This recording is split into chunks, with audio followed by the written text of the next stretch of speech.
This sode would not be possible without the support of our listeners, patrons, and sponsors.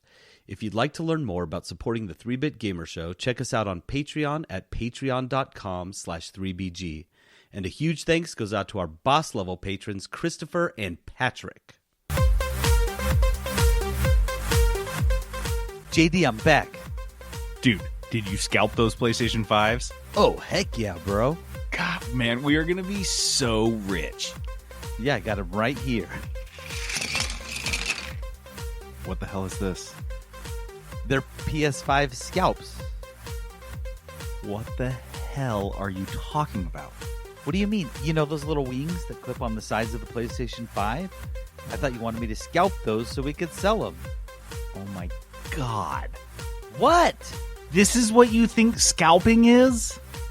Yeah, obviously. What do you think scalping is? It doesn't matter. Look, so what did you do with all the PS5s that these scalps were attached to then? Oh, I sold those online. I made a ton of money. People really wanted those. I mean, honestly, not a lot of people wanted just the scalps, but I figured you knew what you were doing. I don't know. If you want them, I can sell them to you, though. Okay. Fine. You just logged into the 3-Bit Gamer Show.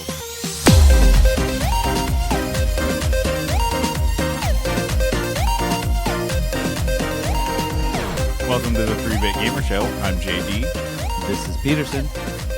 And here's a big bag of scalps. A big bag of PlayStation 5 scalps. I'm coming for you, Xbox Series X scalps.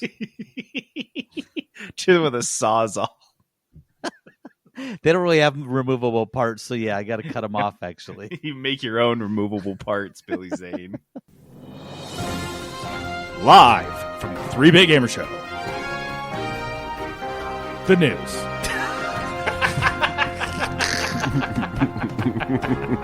All right, our news this week, as with all weeks, is brought to us by Crave Cookies. Crave Cookies is, as you all well know, the best cookie shop here in Utah, if not the world. If you are in Midvale, Utah, you got a top 5 in the whole wide world. You heard it here first. If you guys are in Utah, you've got to drop by, or if you're driving through on your way to see the monolith, which is gone, stop at Crave Cookies. Go to cravecookies.com. You can check out their lineup each week. This week, they brought back the one that Peterson still hasn't managed to try, but it is so good. The Flintstone. I want it. This is the one they just stuff full of Fruity Pebbles. And then they roll it in Fruity Pebbles. The whole thing is just like a Fruity Pebbles stuffed cookie. Like, come on. You need it. All right. So check out Crave Cookies, cravecookies.com, DoorDash, delivery, and a drive-thru. Okay. So as you guys may have guessed, we're going to talk about some PS5 scalpers and not the people that are taking off the wings and selling them separate. I don't understand what you mean by scalping then. Have you not seen an old Western movie? I will explain it to you.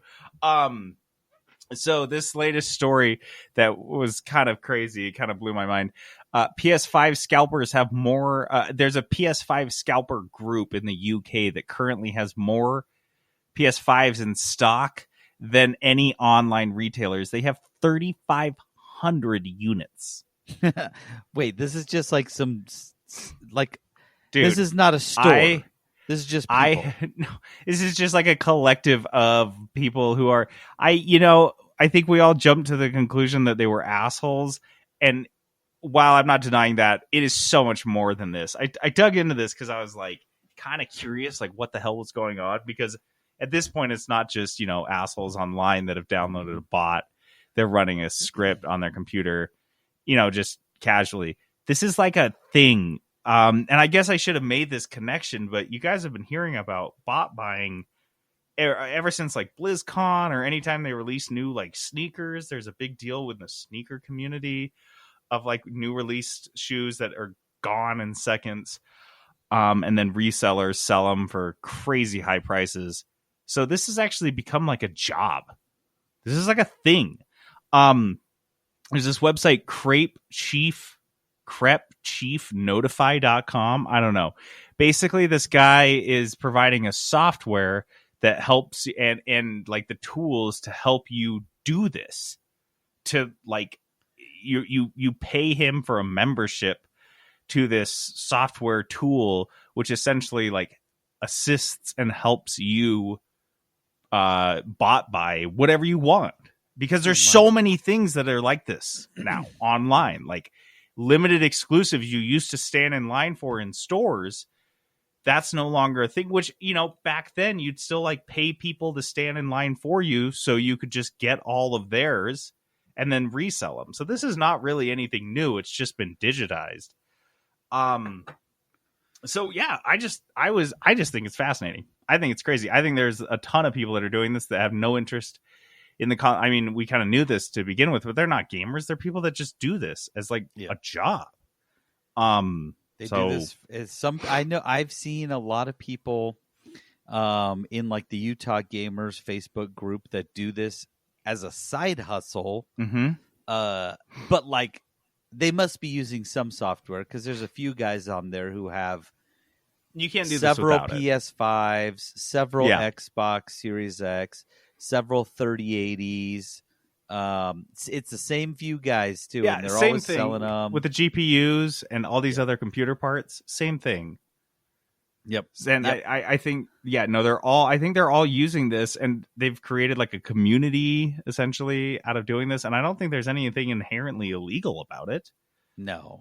So I don't know, man. It's just douchey. Like it's just douchey, because there's a lot of people out there who can't buy it for $2,000, right?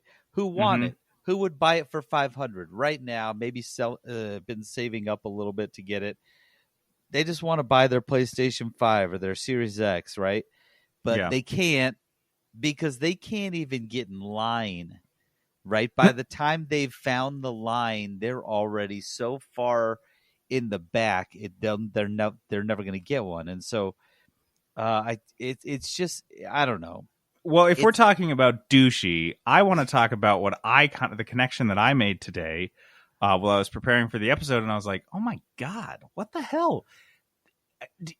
I didn't realize this. I guess this slipped past my radar. It made sense. It wasn't something that would have been notable back then, but in July of this year, Xbox stopped production on the Xbox One X and the Xbox One S. I believe they'd already ceased production on the Xbox One entirely. So this was ostensibly to deal with any potential confusion in stores. So I think we were unnecessarily blowing smoke this entire last couple months, because there was no way you could have made this mistake in stores this year, because the other ones aren't on shelves. And so I myself tried to no look. Xboxes. You cannot find a fucking Xbox One X. This is the old one that they updated and released in 2017. It went up to 4K. It was $500, and it was just a beast machine. We talked about it early on in this podcast, and you can't find this thing. Like, you can find used ones, maybe refurbs, kind of, but like they really just gutted this. So there was never a potential of confusion. That was just never going to happen. But the other thing is, you can't be confused at all, because that means there are no consoles on shelves this year. Like, period. No PlayStations, no PlayStation 4s, no PlayStation 4 Pros, no Xbox Ones, no Xbox One S's as a consolation prize. There is literally no way anybody can get their hands on any consoles. And that does not fall on the shoulders of these scalpers. That falls exclusively on the shoulders of Sony and Microsoft for being pricks that didn't want to cannibalize their own market, at the same time just leaving everyone else out, hanging out to dry. It's crazy. It's just, they didn't need to do this to run their production so low. Like, imagine if they had just like just a boon. They had so many out there. I guess you can make this argument that like, oh, well, scarcity drives people to go buy these right away. And if we had filled store shelves to bursting with these, and they literally could not get rid of all their stock, that like people just wouldn't be interested in it. But no, that is horse shit. If either Sony or Microsoft were this console makers that actually had gotten enough of these into the marketplace that you didn't have any shortages whatsoever, they would be selling gangbusters right now because they would be the only ones on the shelves in any store. Target, Walmart, Amazon, Best Buy, the only place you walk in, the only time you walk into any of these places, the only console you see is one of these. Yeah, that's the one you're buying. That's the one you're not waiting.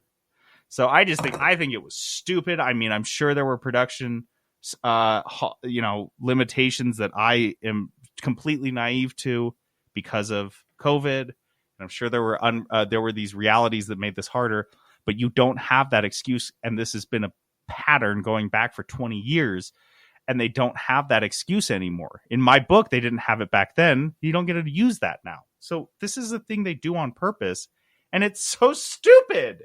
They're killing themselves. I don't know.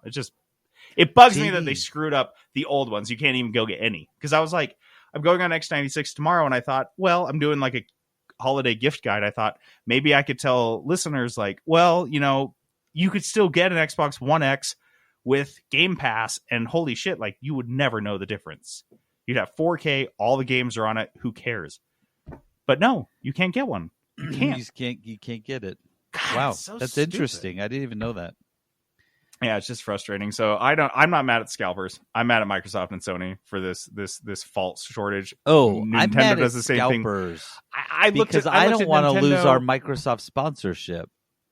So it's the scalpers.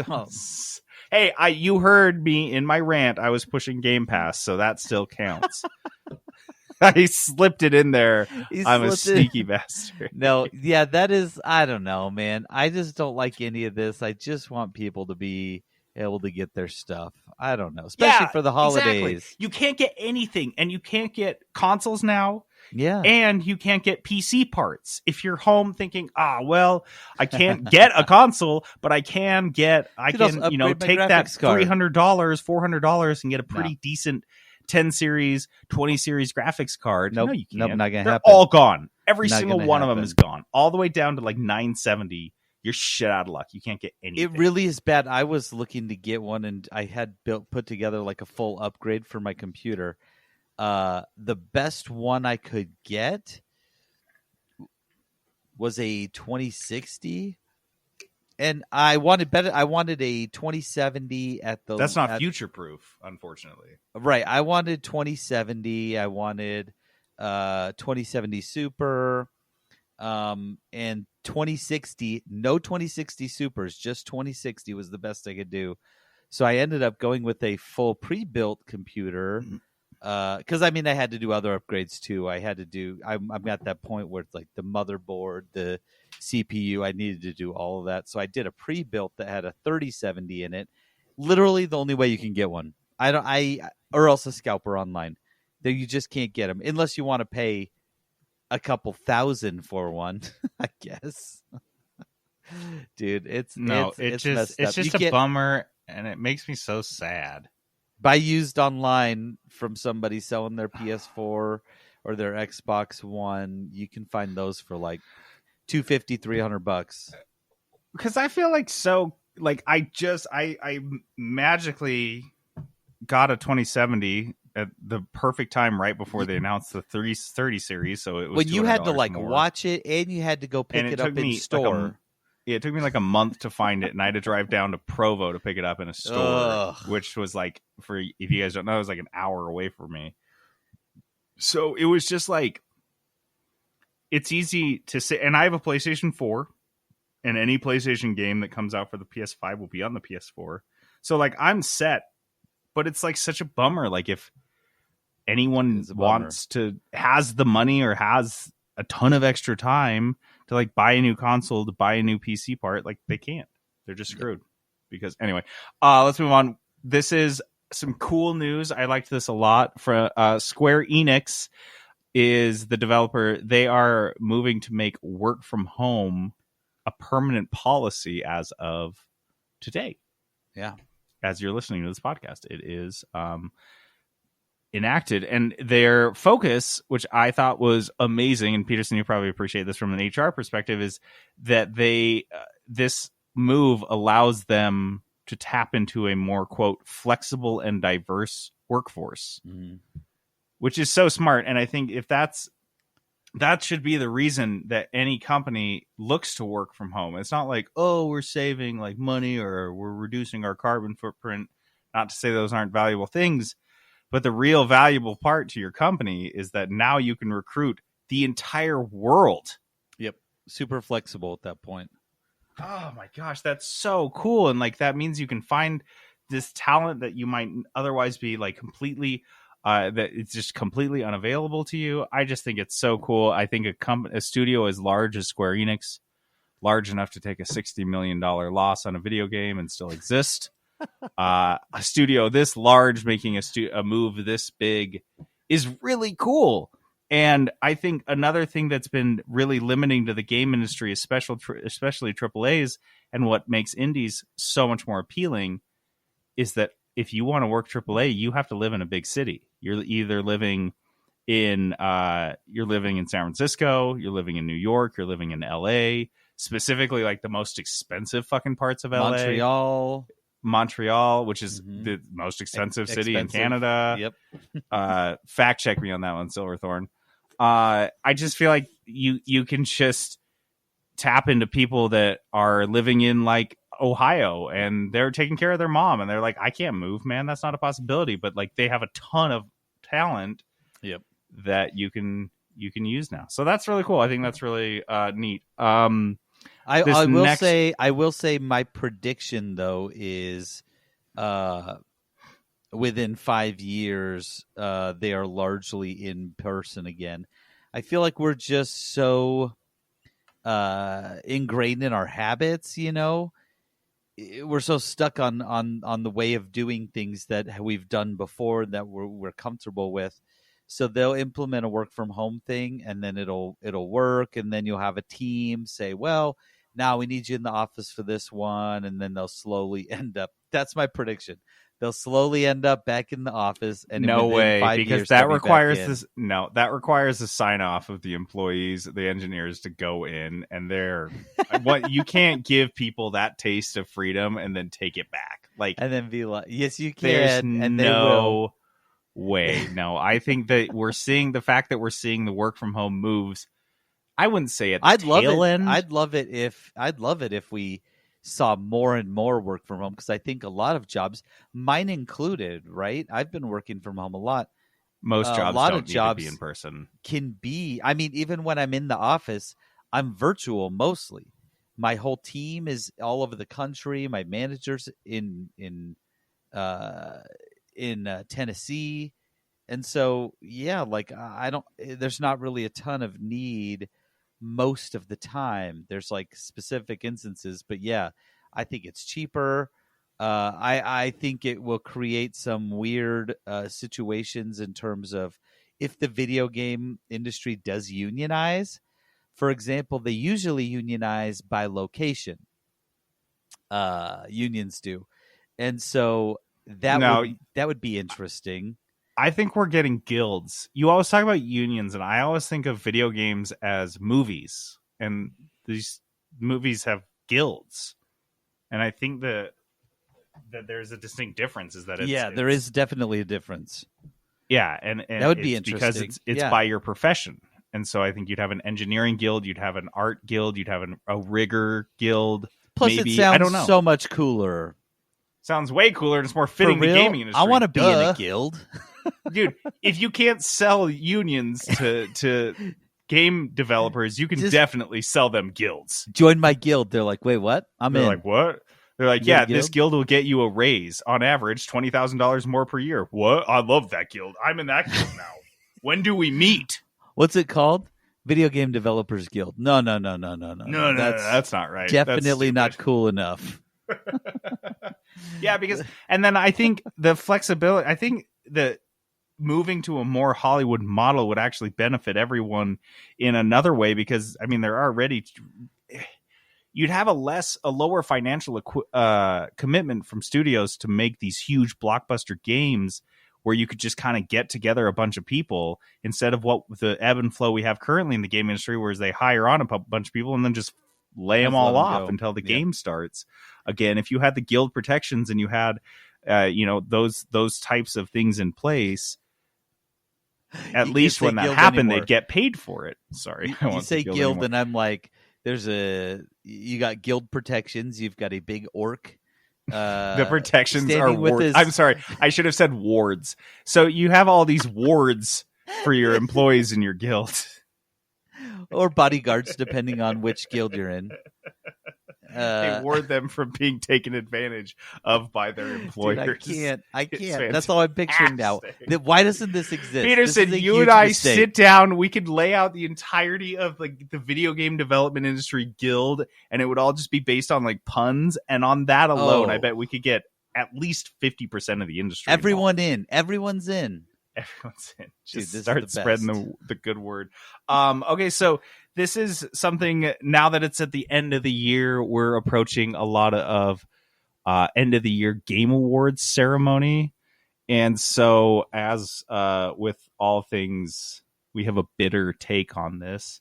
What? And I think if I'm being honest, we're just going to spend the next 5 to 10 minutes roasting game awards. So Peterson, kick this off. Let's start this roast off. So first off, the awards are in, the winners are in, the votes are in. However, I don't even think they're voted for. I think it's just guys picking it.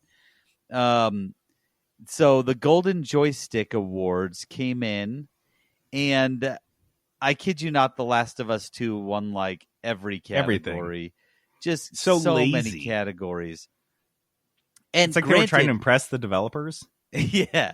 No, listen, it's like really deep and really impactful. And like, We get it. just the Oh my way gosh, you that- guys oh, don't get it yeah. as much as us, but we super get it. So, I mean, look, first off, I know it's a good game. It was a labor of love. A lot of people wanted in. I wouldn't even know if I would call it a labor of love necessarily. A labor of hate and pain and spending however long it takes to animate a Masochism. dog getting hit with a shovel. Dude. Congrats, you psychos.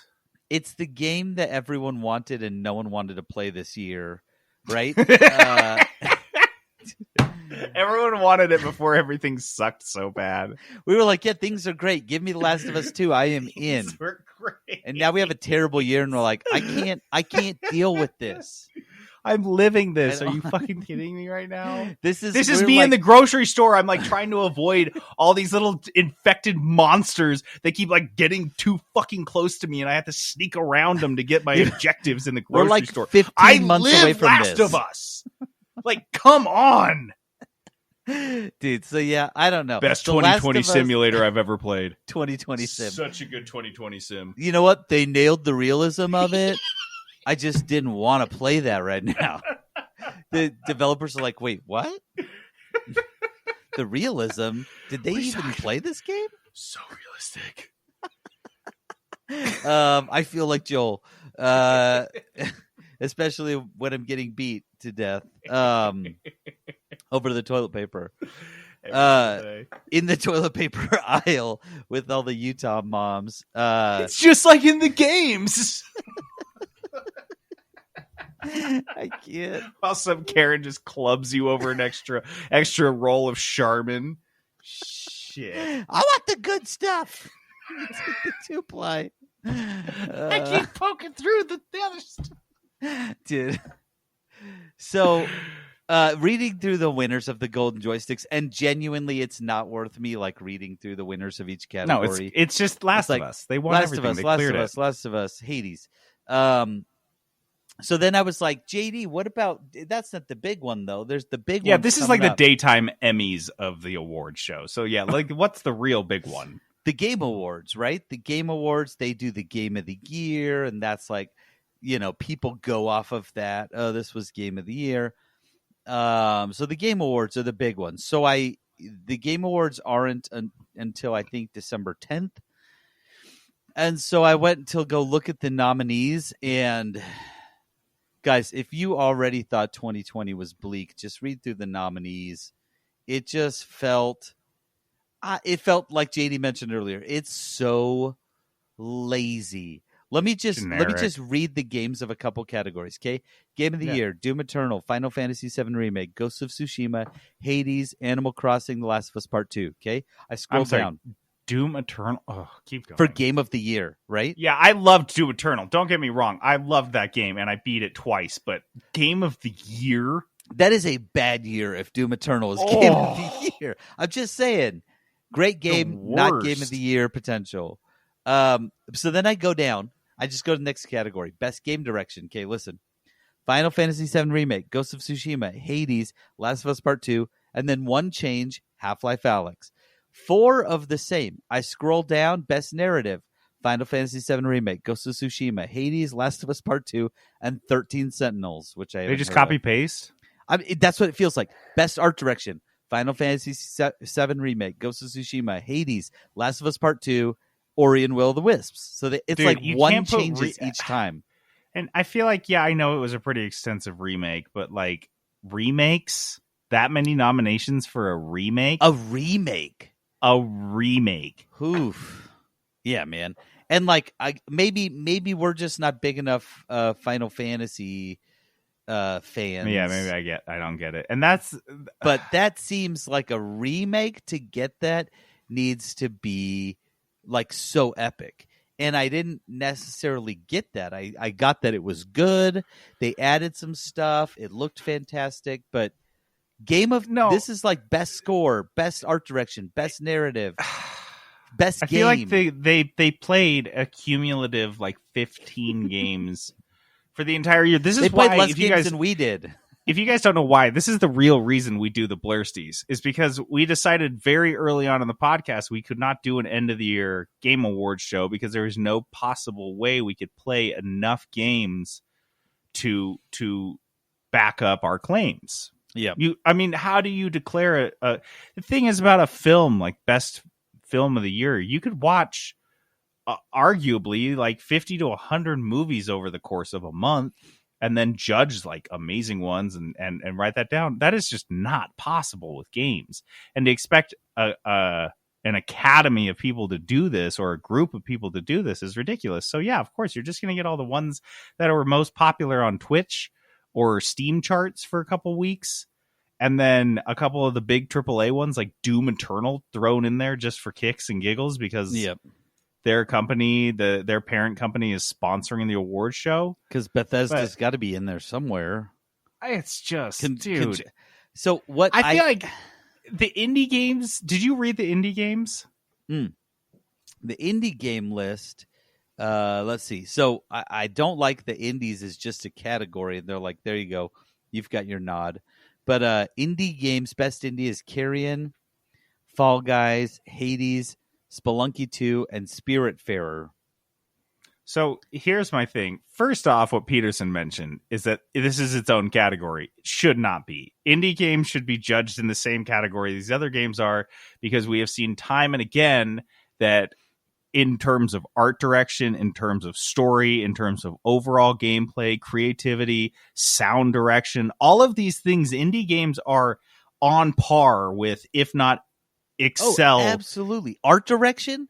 Are you kidding me? The Last of Us Part 2 is a nominee for best art direction. Dude, just making it hyper realistic and focusing on that to the point that like that's so 2000 and late. Like we don't do that anywhere. No one gives a shit about graphics. But like that's what the award show seems to be. It's like who had the best like that's what this all boils down to in my brain. Is that like ultimately they just were like, what game had the best graphics? Okay, let's put the best graphics games on the list and then have that dork Jimmy the intern put together his favorite indie games. And by the way, the other thing is what I told Peterson when we were planning this, I play a lot of indie games and I knew of almost and had played almost all of the ones on this list. Mm-hmm. I feel like any decent indie games list, I shouldn't have even heard of half of them.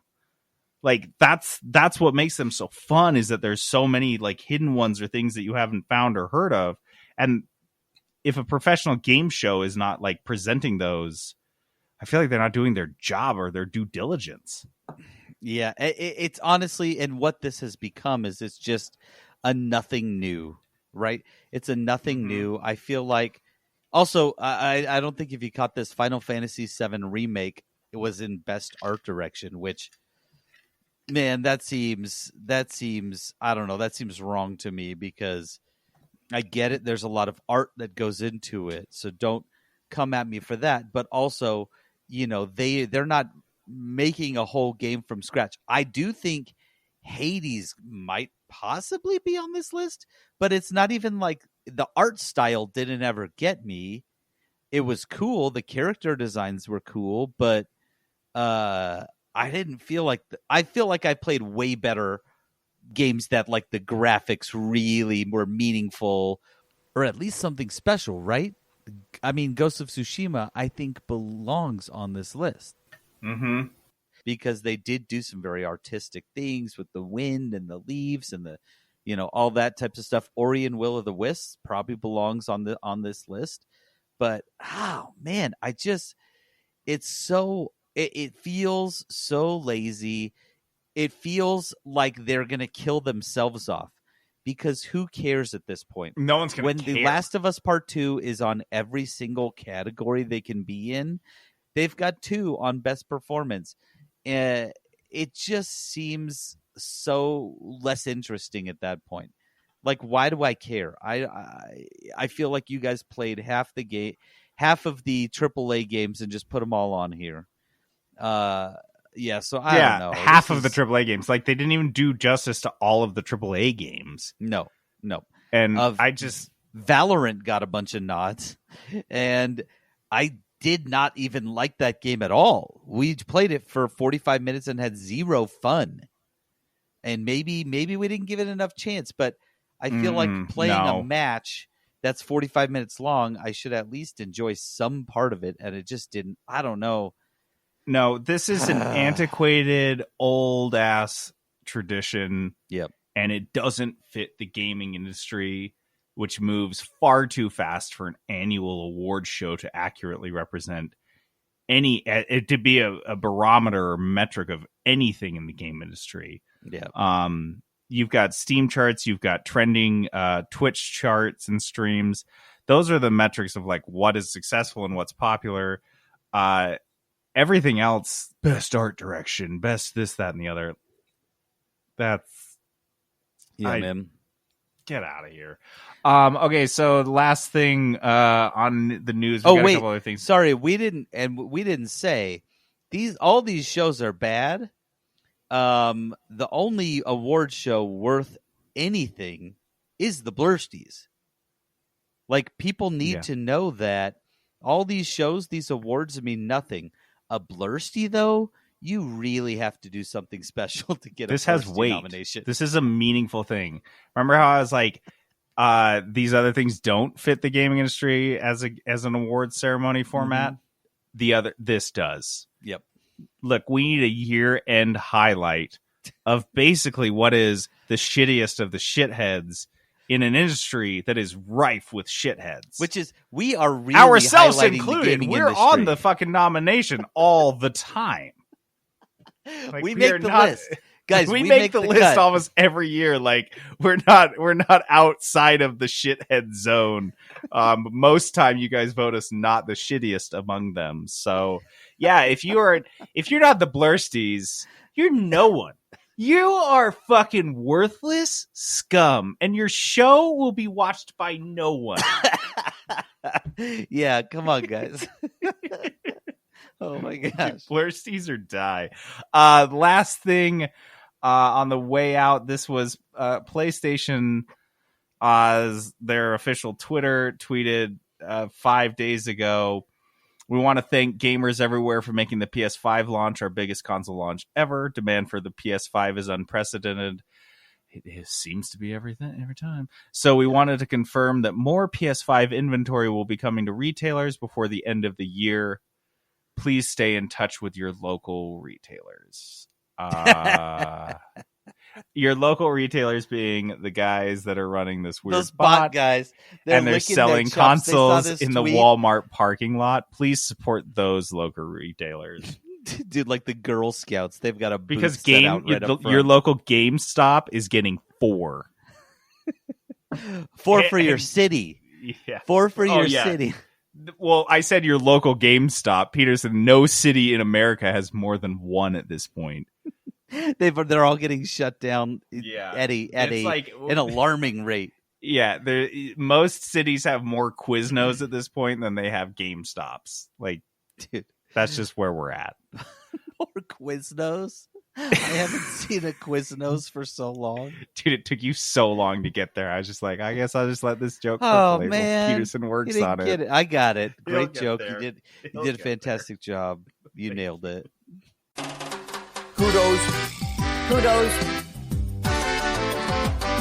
Kudos. All right, Kudos is our positivity segment. We like to give shout outs to things that we're way into. And this week, a very near and dear and personal kudos goes out to our very own Danny Powers. Man. Just the Danny best. Powers is, if you guys don't know, she's on this podcast every once in a while as one of our co-hosts, and she also works as a game artist. She's done game art and prototype art, and she was on a team working with a company called The Worst of Friends, a studio, I should say. A studio with her and a bunch of her friends who are named The Worst of Friends. And they produced Such a good name. Christmas game that just came out last week called Euligans. Is that the whole title? It's like there's more to it. there's definitely Euligans Christmas is Coming on Steam. And it is what is the game type? Hold on, maybe it has that on Steam. It is a casual adventure type of game where you are trying to make decisions a la, they kind of feel like a dating sim style decisions, like you're given a list of things and you just kind of like click it and see how it plays out, and some of them like contribute to your stats that then help you make other decisions. Yeah. Mm-hmm. You have a couple weeks before Christmas and you are just trying to help Santa get his sleigh filled up and not cancel Christmas, which, by the way, he will do. I can promise you, I've seen it happen a number of times. Oh, Santa just because you suck at the game. no qualms about canceling Christmas, folks. Don't think it's like, Santa cancels it? all the time. Like, if you screw up, which is really easy, it's What not did like we the do? default is that like Santa saves the day and flies off in his sleigh. No, dude. The default is that like Santa pouts and goes into what is, I guess, akin to Odin's like Eversleep or something, because he hibernates until the next November. And so that's what happens is you lose, Santa goes into hibernation, and then the credits roll. So this game, I loved it. Santa. I know. I thought it was crap. super funny. There's a ton of jokes in it. The writing's really fun. The music's great. But I will tell you, without a doubt, the best part of the game, and I'm a little biased, not super biased, just a little biased. But the best part of the game is undoubtedly Danny's art. Like, it's so fun. It's so quirky. It's so Christmassy. It's just the character design, the art of like the little map of the world of the North Pole. I don't know. I thought it was awesome. She's so good at what she does, honestly. Like, she's got her art portfolio online, but also, like, JD, you've seen when she's brought her tablet that she uses for art, and she'll pull up some of the stuff that's on there. She's so good. So yeah, kudos to Danny. That's a good kudos. Yeah, it's just it's Euligans. Why Euligans? Yeah, like Yule, like Yuletide. Yuletide. Euligans. Get it? It's very clever. It's very, very clever. I have a kudos. So this is maybe not your traditional kudos, but there's one actor who, whether you know it or not, he is an icon in your life, Mr. Sean Astin. Oh, okay. So here's why. Samwise. That's the thing. If you ask me, if I show you a picture of Sean Astin, who is he to you? Because to me, he's two Rudy. people. Rudy. Oh, I don't think of him as Rudy, but I always see him in Goonies. See, everyone's got like a, who is Sean Astin to you? Is he Mikey in Goonies? Is he Rudy? Rudy, what's his last name? Rudy Ruderson. Rudy. I think Rudy is his last name, actually. Yeah. Is he Rudy? Is he Bob from Stranger Things? Maybe you're young and you're into Stranger Things. Is he Bob from Stranger Things? Is he Samwise Gamgee? Right? He is in actually a lot of things. He's the voice of Raphael in the Ninja Turtles. He's actually done a ton. If you go look at his IMDb, He works his ass off. yeah, dude, and he's got the kind of career that I think is ideal. Man, he is in some really, really great movies as an actor, showing his face, but he has so much good voice work, and that's where it's at, man. That's where it's at. That's where you want to be. Tell me about it. But Sean Astin, Rudy, there's a part he did an interview, and there's a part in the Lord of the Rings trilogy that makes him cry every time. And why I'm giving kudos to this, because he is now my spirit animal / football player. He's my spirit Rudy, because it is for me the same thing. I know that this scene is always coming up, and every time I get choked up, I get that lump in my throat, get the little tear in my eye, and I'm like, oh man, it gets me. Every time when I was reading the story, I was like, I hope this is what he says. And he did. It's in the Return of the King, when everything's done. They've won. Battles are over. And Aragorn is crowned the king. And and everyone's bowing to Aragorn. Oh my I'm gonna get choked up just talking about it. I can picture hear it in you my getting head. choked up talking about it. Aragorn is crowned king. They're all bowing to him, and the 4 hobbits are kind of there, and they start to bow, and he says, "You, my friends, you bow to no man." And then they stand up, the 4 little hobbits, these little guys, right? And then Aragorn bows to them, and everyone bows to them every time. Choked. I can't swallow. I can't hardly breathe. I'm trying to just hold it together. And Sean Astin apparently has the same emotional triggers as I do. So Peterson hits me up on Discord over the moon. This is like if he found out that he had the same birthday as Brandon Sanderson, levels of excitement. Dude, that but would be instead, sick. it is what I said sounded like it should have been a 90s romance teen comedy movie trope, but isn't. But oh my god, like he cries in the same parts of movies that he's got to be the one. We cried at the same part of the same movie. He cries in the Notebook where I cry in the Notebook. Okay, if you don't cry a little bit at the Notebook when he's standing in the rain, oh man, come on! I wrote you every day. Oh, isn't that movie? No, I'm not getting into the Notebook. We're not doing the Notebook again, Peterson. We can't do a whole episode on the Notebook. I keep pitching it, and you just won't let it happen. The Notebook Part 2. It's not like, the whole episode's going to be the Notebook. Like Summer is his other scene films. by scene recreation. We're going to talk about it. What is the video game equivalent of when Noah is hanging on the... Wait, pump the fucking brakes. What? Now we have to do the Notebook because you just revealed the main character's name casually off the top of your... Dude, I'm over here Googling the actor's name, trying to come up with that. And not only the actor's name, I'm sure you could tell me. Yeah. But his character's name? Yeah. You don't know it? Have you not now. Seen the Notebook? I will literally never forget it now. No, Noah's that scene when he's trying to get her to go out with him and he's hanging on the what's it called? Yeah, the Ferris wheel. I can't even think of Ferris wheel, but I can think of his name. You can't even remember what a Ferris wheel is. Your brain can't help it that he's so hot and he's has just deleted the word Ferris wheel so you can remember things like the main character of... Okay, let's move on. Wait, real quick. Crazy. Brandon Sanderson's birthday is December 19th. I'm nowhere close to it.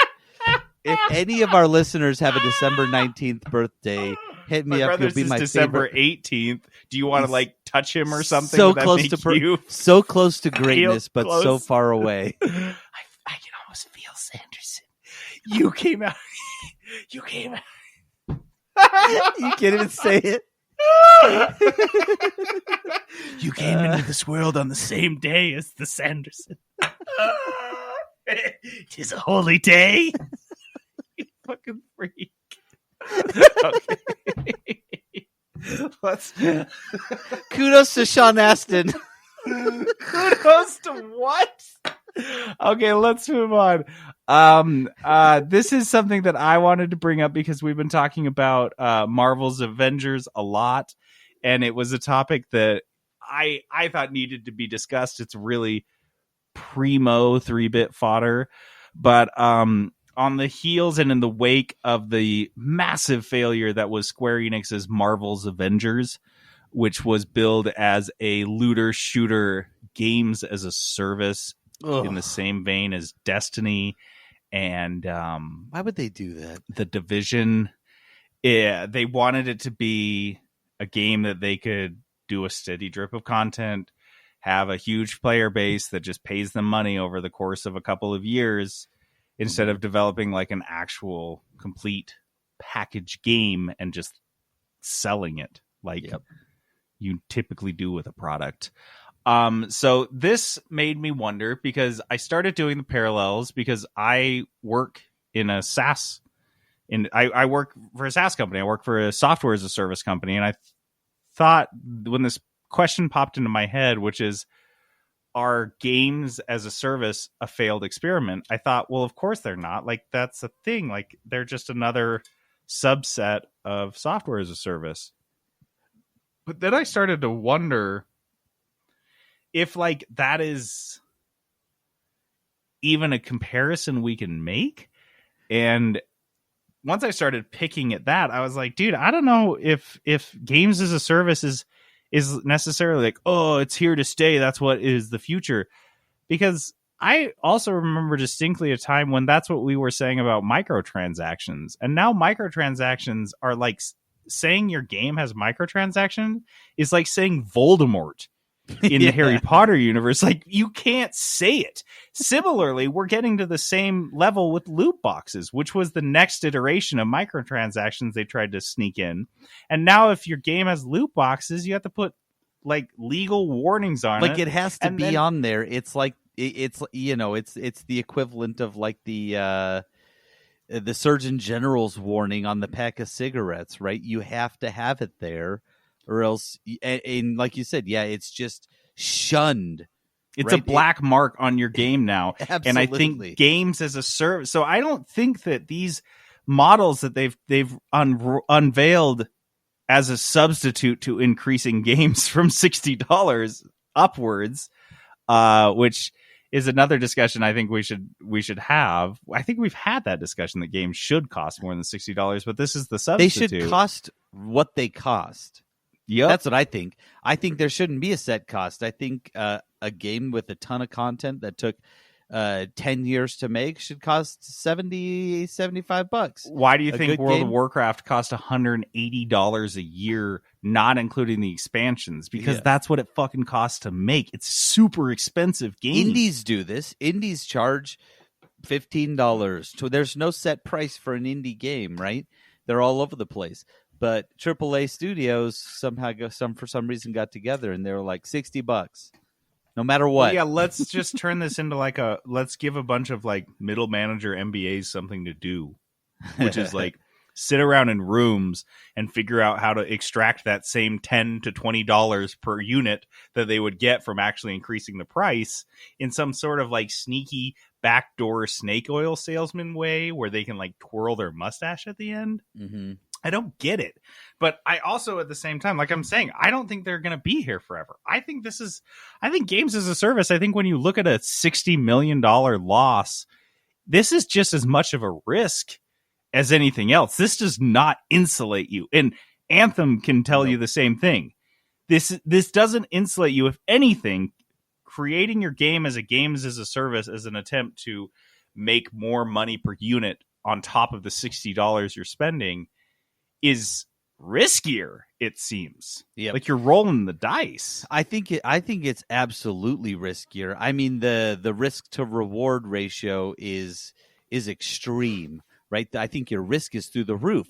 You created an Avengers video game at the peak of the Avengers MCU, mania, and it failed. It lost so much money because you decided to go with this games as a service model. This should have been a slam dunk. You make this a 35-hour single-player experience, dude, everyone would have played it. Everyone would have played it and had a good time, and no one would have been upset about it unless your game was terrible. But their single-player was reportedly good, but it was only a few hours long. I think I'm with you. I don't think games as a service is a failed experiment. I think it was a successful experiment, but I think there's two.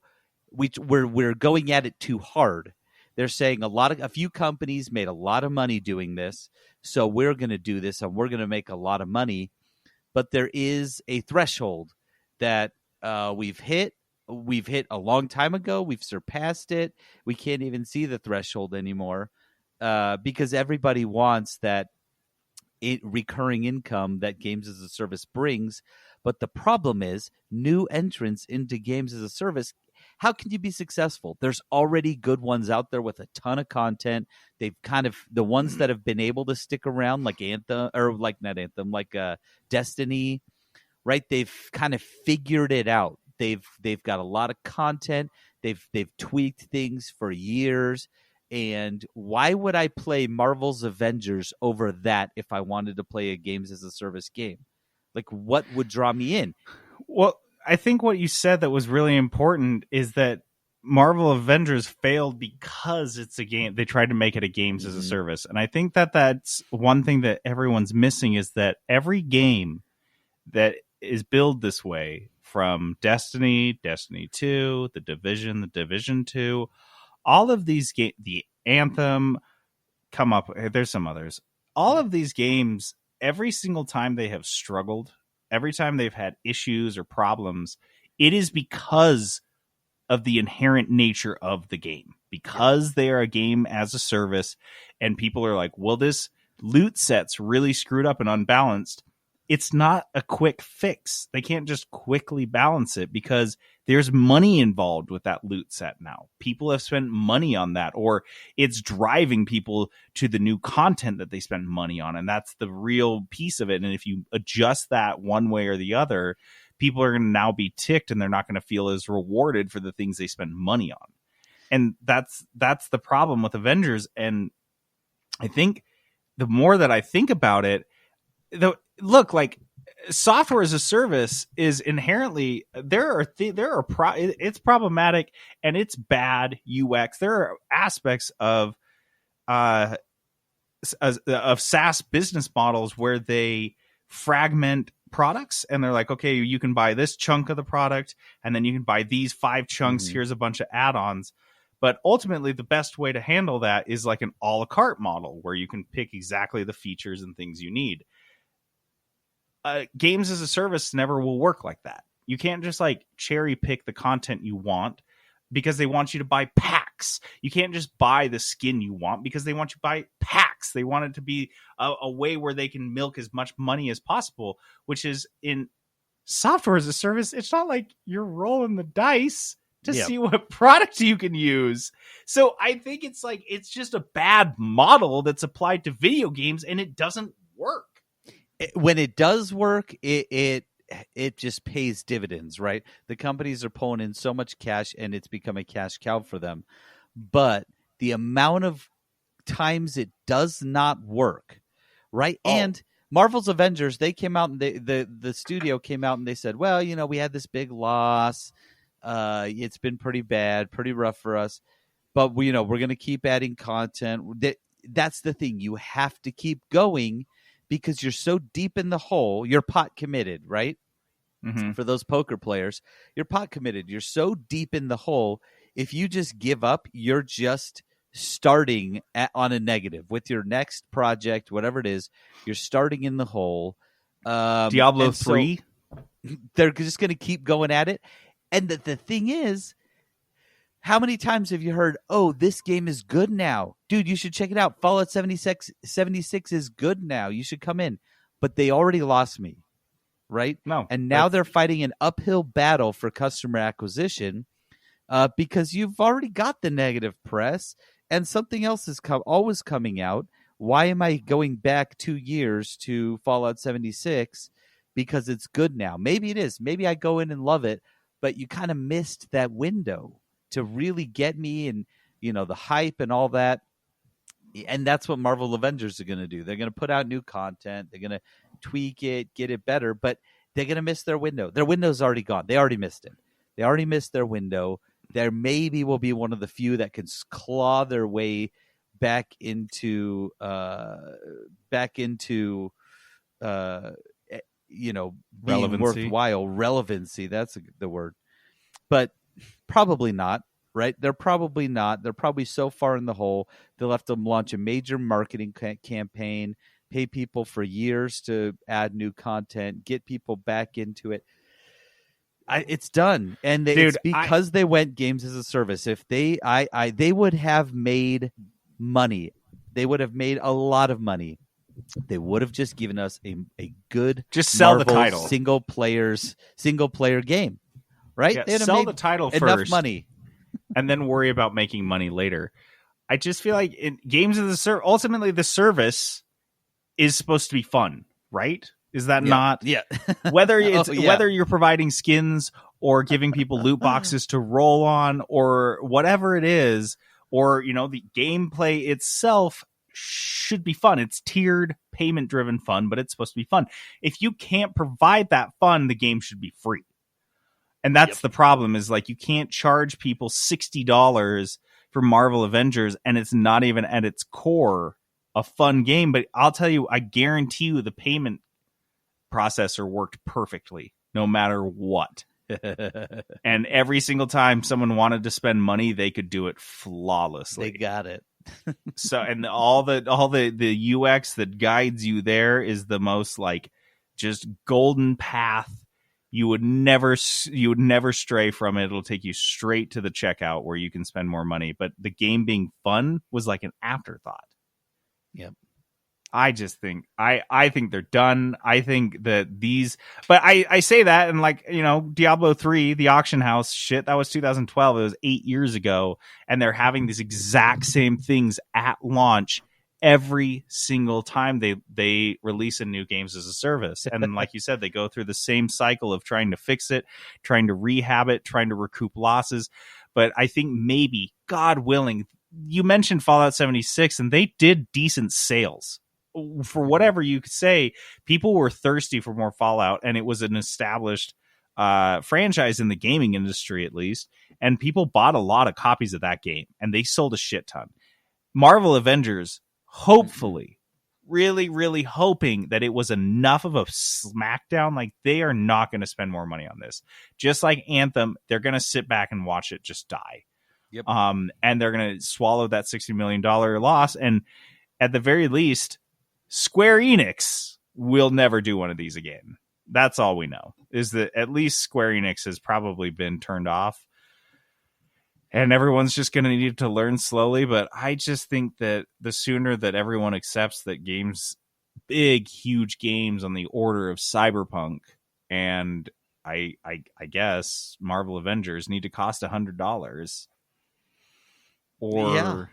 I mean, and I'm okay. I am totally okay if they want to charge a lower price point and then add in and give me a full game, give me a good game, add in some content. Expansions used to be a big thing, and you don't see it quite as much anymore. You still definitely see it, but like a paid for expansion, you don't see it as much. I remember, what is it? Elder Scrolls 4. I have a couple expansions right now. I'm looking right at them that I purchased. It's a good game that I enjoyed, and they're like, hey, here's some more content. It's a whole new set of missions you can go do. That fell away more for the games as a service because they're going to provide you all this content for free, but they want you to stay forever, buy some skins, unlock Look, some dude, loot boxes. Look, we've got so The Last of Us Part 2 came out in June of this year. And it's the game of the year. Like, everyone loves it. It was a huge hyped game, whatever. Everyone was wanting it for 6+ years. It is currently $30. The same is you can buy it on Amazon on sale right now for $30. The same with Death Stranding, you can get for $30. It's 50% off on Steam right now. Peterson, you said Star Wars Squadrons, which just came out in October, mid-October of this year. Today. Peterson got it for $18 for the hard copy. So look, guys, when we say that games should cost $100, that sticker price sounds scary, but it's not the real price most consumers will pay. Like, you guys have heard that I'm on this huge AAA kick, and I've been just loving all these AAA games I'm playing. I'm not paying full price for any of them. No. No way. And that's the thing is, so yeah, I am saying Cyberpunk should be $100, but I bet in that world that the Steam summer sale, you could pick it up for $40. And by the end of next year, you'd be able to get it for $25-$30 if you wanted to play Cyberpunk. And then we don't have to worry about it being chock full. You know, this is a terrible example because they don't have they do have microtransactions, I guess, but it's not a games as a service necessarily. So yep. I don't know. I'm over it. I think that we should just let it die. But I do think that a lot of other AAA studios are going to have a very similar experience. They're just going to go Marvel to ads. Avengers. They're going to have their own. Oh no! Commercials in the middle of your game. We're going backwards. We're already there, though. Like in NBA 2K games, we're there. Yep, we're just going to go backwards. No one wants to pay for commercials anymore, and so they're just going to slide it into your game. Just give me the price of the game. Just let me pay for the game and own it and be done with it. Yep. All right, let's move on. Oh my god, the first impression rose. All right, I have a first impression rose, dude, and so fitting. We're in the middle of Bachelorette season. We should be doing a first impression roast every time. Which this Bachelorette season is very fitting to 2020 in that it started okay and has got progressively worse. Progressively, month. Like less okay. I don't know. Yeah, it's so bad. It sucks now. But I have a first impression rose for a game that I've been playing with Jenna for the last couple weeks. This is Children of Morta. Mm-hmm. I believe it's on Game Pass right now. I bought it. It is. I own it on Steam. I guess I got it on a sale or something. I was laughing as I was writing this out, so I'm just going to read it. It is a roguelite, co-op, multi-character, story-driven hack and slash RPG. Whew. This new trend in indie games of just being kind of like, it's not like they're being everything. It's like they're being their own thing, and it's so hard to categorize them because they're so unique. Which is why indie games are vastly superior to AAA games in every single aspect. But this game is a top-down hack and slash where you are taking the role of a family member. They're called the Bergsons, and they are the familial protectors of this mountain called Morta, I guess. And you go down into the mountain just like you do in Undermine. You're going down levels of it, trying to conquer these monsters that are messing everything up, basically. You unlock new... Now, that's like where the similarities with Undermine end, because it's vastly more complex. There are tons of unlocks. You unlock new characters. You unlock new family members. It is, when I said it was story driven, it's the first roguelite I've played that actually has a story in the traditional sense of a video game with cutscenes and dialogue, and the thing moves along. It's really, really neat because you'll have dying sometimes in a run will unlock a cutscene. Finishing a run randomly will unlock a cutscene. So the triggers are kind of random. I don't know what they are. I literally could not figure out or suss out what is triggering the game to advance. But I will say at one point, Jenna and I got kind of stuck, and we were kind of stuck, kind of grinding, you know, and you're like, if I can't beat this grinding, then I'll just keep grinding. Yep. And we just grinded on the same level for like 10 turns, and we didn't get any cutscenes or anything. So I do think there's a point where it's like, okay, no cutscenes till you beat this boss coming up. But the story advances, and it's so cool. Having a story in a roguelite is so cool, you guys. Yeah, love it.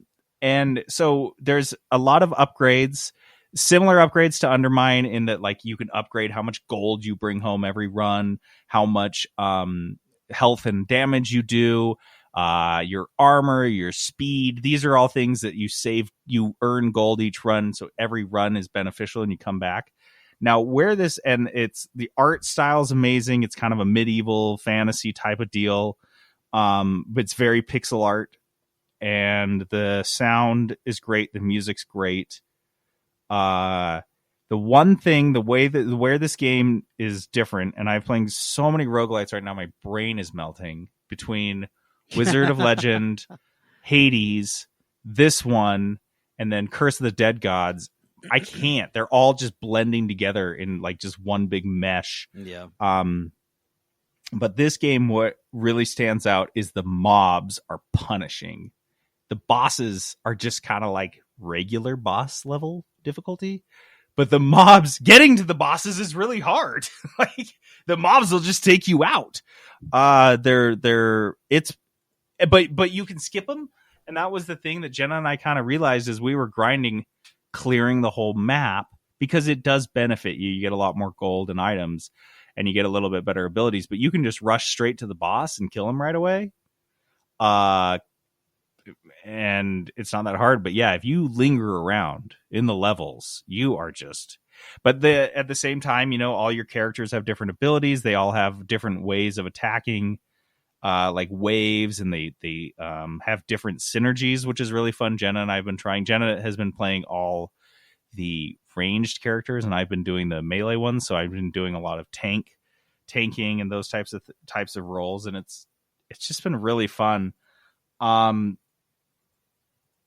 I don't know if I'm going to do a full review on it, because I feel like I've given you guys kind of the skinny, and I have played it for about 20-30 hours. So this is like a first impression rose, where I've been texting the guy on Instagram for 2 months before the season started. So it's a quote unquote first impression rose. Yeah.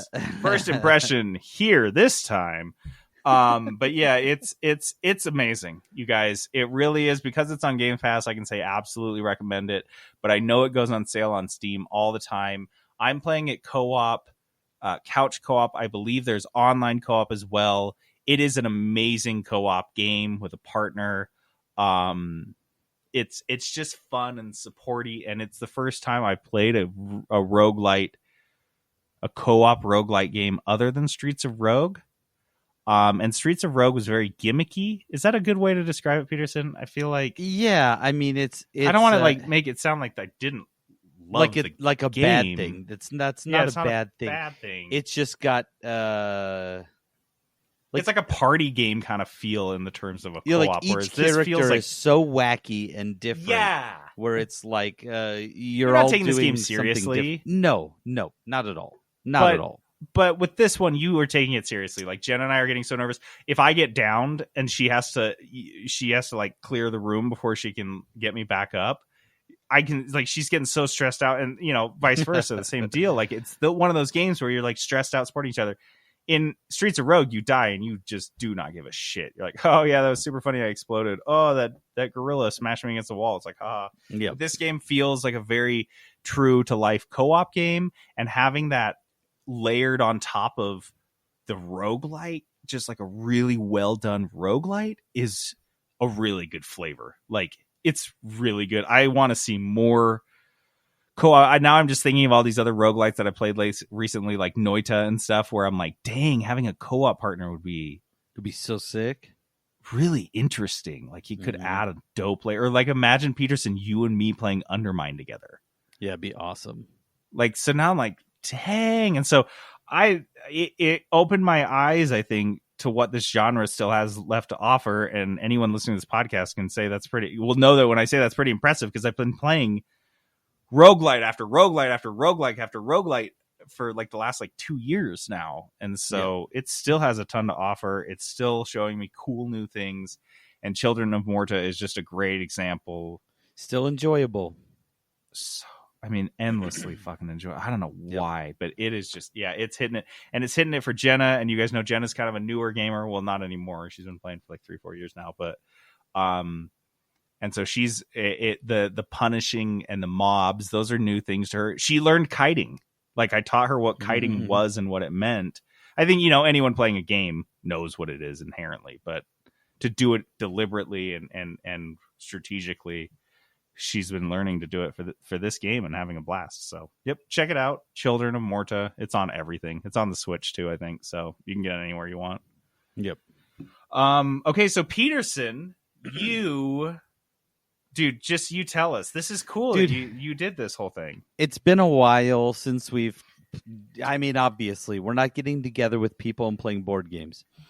And so it's been a while, but this weekend I did get together with my family over the holidays, and when I get together with my family, we play board games.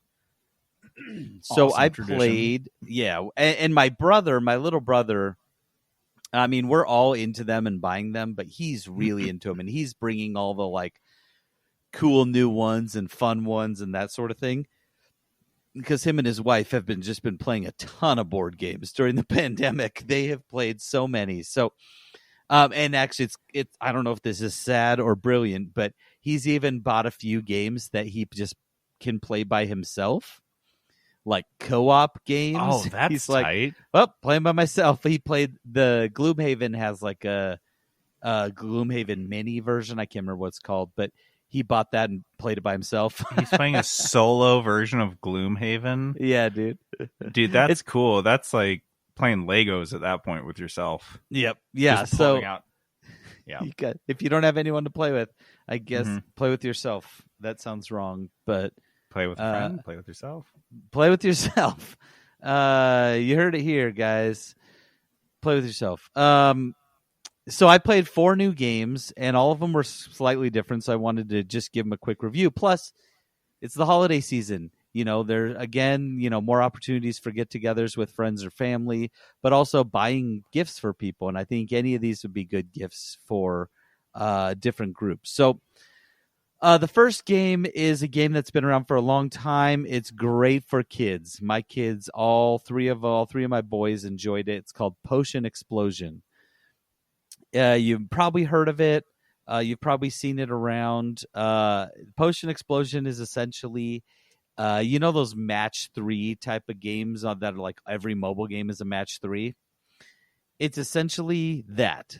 It's that in a board game. You've got you've got 4 different colored marbles that go into a cardboard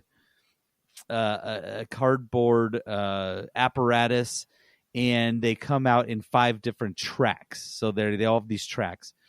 And what you do is you are potion makers, and you have to, each potion has a recipe.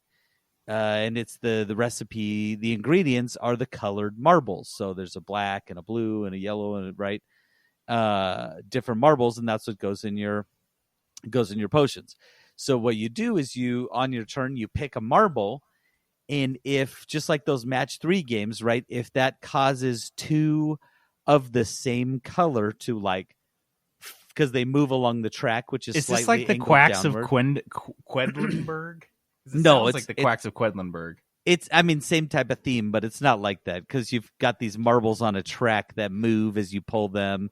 So you grab a marble, and the marbles, obviously the track is angled downward, so they, they'll fall in and kind of fill the gap that you just created.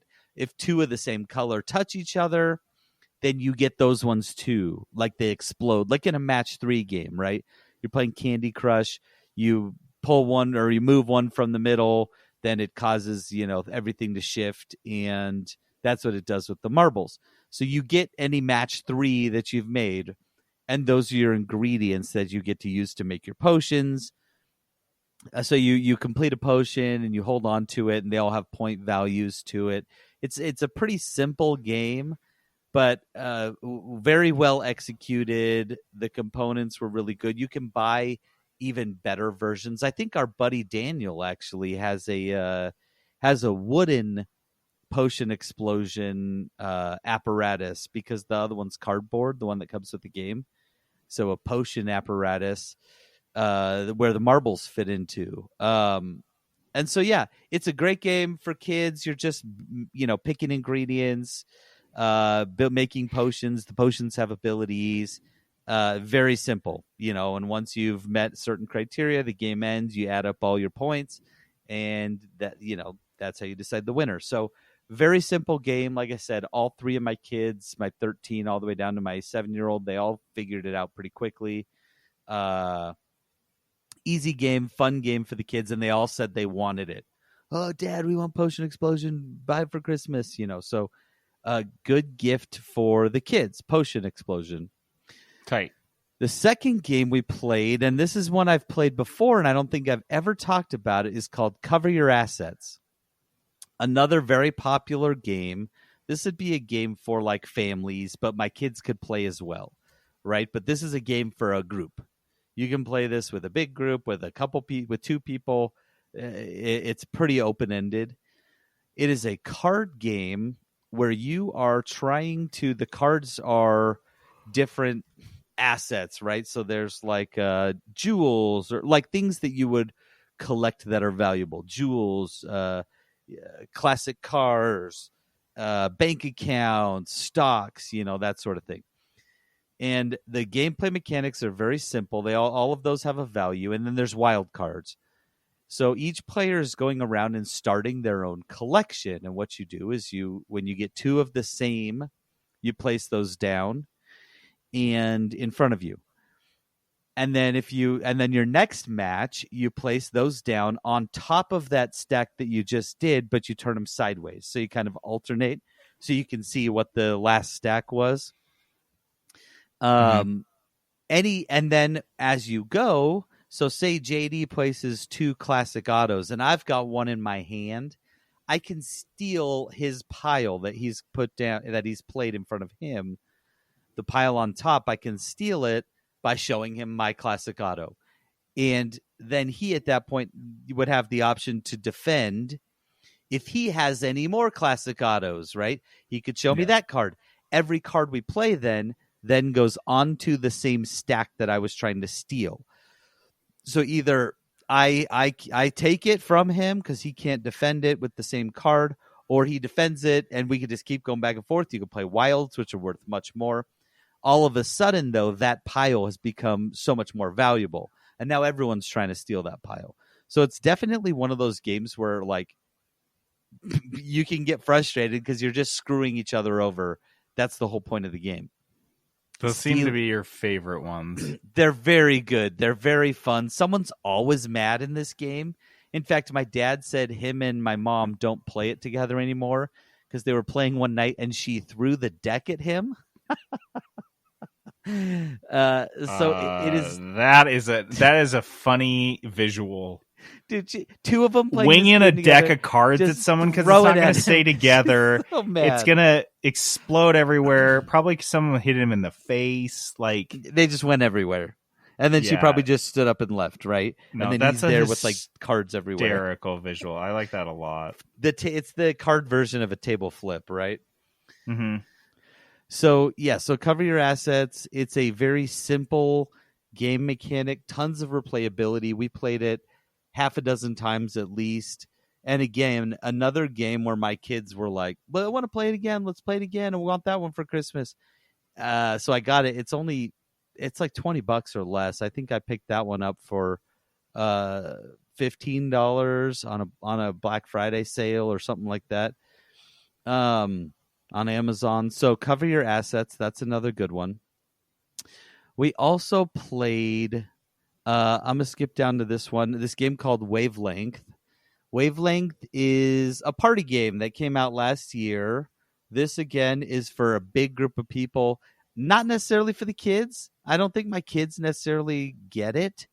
But for the adults, we had a ton of fun playing this. So here's how the game goes. You've separated into two teams, and you've got essentially what looks like half of a speedometer. You've got a scale, 180-degree scale, and a knob with a little pointer that you can turn to like aim it somewhere on the scale. The scale itself turns, so you blindly turn it, has a cover, so you blindly turn it, and there is a scoring grid somewhere on the scale that will show up. And it's like 2, 3, or 4 points. So it goes 2, 3, 4, 3, 2. That's how the grid goes. Obviously, you want to get into the 4. So the person who is giving the clue will get a card that has 2 extremes. I wouldn't even necessarily say extremes. 2 things that are different, but maybe on the same scale. So, for example, you'll get a card that says good song, bad song. Good song on the left, bad song on the right. Or fun one that we got was guilty pleasure or actually just bad. So you put that card down, and then you'll spin the wheel, and this scale, the point scale, will be somewhere on that 180 degrees. And it's not very big, so it'll be somewhere on there in a random spot. The clue giver then has to give his team a clue. So, for example, if it was, here's the one my brother did. He had guilty pleasure and actually just bad. The scale was like somewhere in the middle, just slightly towards the guilty pleasure side. So one extreme would be it's a guilty pleasure. One extreme would be actually just bad. And his clue he gave us was K-pop. And so we had to sit there and go, okay, how would my brother think? Is K-pop a guilty pleasure or is it just bad? And you're trying to guess where in the scale he thinks it should be? Yes. So then we turn the knob without seeing where the scale is, right? We try to guess where the scale would be, where he would put that on this scale. This sounds great. I think my family would love this. It's a ton of fun. It was really easy to pick up and play. Large groups can play it. And then you flip it over and see if you scored points. The other team gets a chance to choose just which half it would be on. So they were like, "Oh, that's actually just bad." And if the scale was leaning on that side, they would get 1 point. But you have the opportunity to get 2, 3, or 4. Very fun. Just like that's why it's called wavelength. You're trying to guess where the other person is mentally with a thing. And sometimes it's very easy. When it was like on the extremes, it was like super easy to pick the pick. Yeah. But when it's in the middle, man, that's when it got fun. And you're sitting there trying to pick their brain, try to. Okay, no, I think what trying to Sam... figure anybody's dial on K-pop would be super funny. Yeah, the other one we got that was fun was Gryffindor and Slytherin, and he was gonna say Harry Potter, but then he was like, "Wait," because it was way over on the Gryffindor scale, and then he was like, "Wait a second, if I said like Harry Potter, dead center, right?" And so that one was kind of hard because he's trying to come up with who's the ultimate Gryffindor, right? Without saying Godric himself. So that's a fun one. Gryffindor. It's a good party game. Like I said, a good party game is something everyone can play, everyone can participate. There's some sort of competition, and it's easy to explain. And this game fits all of that. It's only like $35 on Amazon, so definitely worth checking out. So that's Wavelength. We did play one more, but I'm going to pass on that one because it's the longer one of all of them. So Potion Explosion, cover your assets, and Wavelength. And if I'm not mistaken, you can find all of these on Amazon. I think you can find a couple of them at Walmart or Target. These are not you have to go to a stinky board game store to find. No, these are so easy to find. Yep, these are pretty easy to get games, which is really cool. You don't have to wait on a Kickstarter for 18 months to see them. No. I feel like there's 2 genres of board game now, and that's one of them. Easy to board find game you will never print. fucking play. Yeah. And then the games you can get on Amazon. That's it. Yeah. Uh-huh. Cool. Yeah. And by the way, if I haven't mentioned, I don't think I mentioned this on the Sode. I officially kickstarted my first tabletop game ever, which was Frostpunk. because Oh shoot, you did it. I did it Forgot. because of the dice tower, or the mechanic of the game is that like the center in the game there's a big heater engine thing. Yep. What is Right that in the called? middle. Yeah, just in the middle. Generator? It powers the generator, and it powers the whole town. This coal generator burns coal, keeps everything warm, keeps everything powered. And in this game, it's like you drop these little, I think you drop these little black dice like things down the generator, and the more that get through and to the bottom are like the more negative events. But you can put like reinforcements, like little things that slide into the generator. Do you remember that old game that had the sticks and marbles? Yeah. What was Kerplunk? Yeah, it's basically reverse Kerplunk. Nice. And so like that's what sold me. It looked so cool. But yeah, it was like $100 out of the door, and I was like, "This is not an accessible industry." I'm excited for you to get it in 18 yeah, talk months. to me in 2022. I'm so stoked. But yeah, these guys have a great pedigree of making these games. It's the same studio that adapted other 11-bit games, so I'm stoked. I think it's cool, but yeah, it's not a thing that most people. I will tell you guys how the game plays, because you'll never see it or play it yourselves probably unless you go to a game convention, which no one's ever gonna do for the rest of all time. Okay, Board game convention is the last one you should go to, by the way. Yeah, no, rank these on the likelihood of you going to them. I mean, ever, like in the order you would return to them: a casino, an all-you-can-eat buffet, or a tabletop gaming convention. Rank those. Honestly, the worst one is probably my most one I would go back to, but mostly because I'm addicted to gambling. But guys, I am telling you, do not go to a casino. They don't wash the cards, the tables, or the chips. Everything gets passed around. If one old dude is sitting there coughing, everybody is getting it. Yeah. No, I think these are not places to go, though. Of those three, oddly enough, tabletop conventions, I mean, they all have their own like form of like subhuman goblin that makes it like a gross experience. Yeah. In a casino, that's going to be your old trucker dude that's just chain smoking So much. And he's been there for 9 hours. In a all-you-can-eat restaurant, that's going to be some woman that's like going under the sneeze guard to sneeze directly on the vegetables, as is her right as an American to do. You know what she looks like. Yeah, expound. And then at a tabletop convention, it's just someone with that lacks basic hygiene.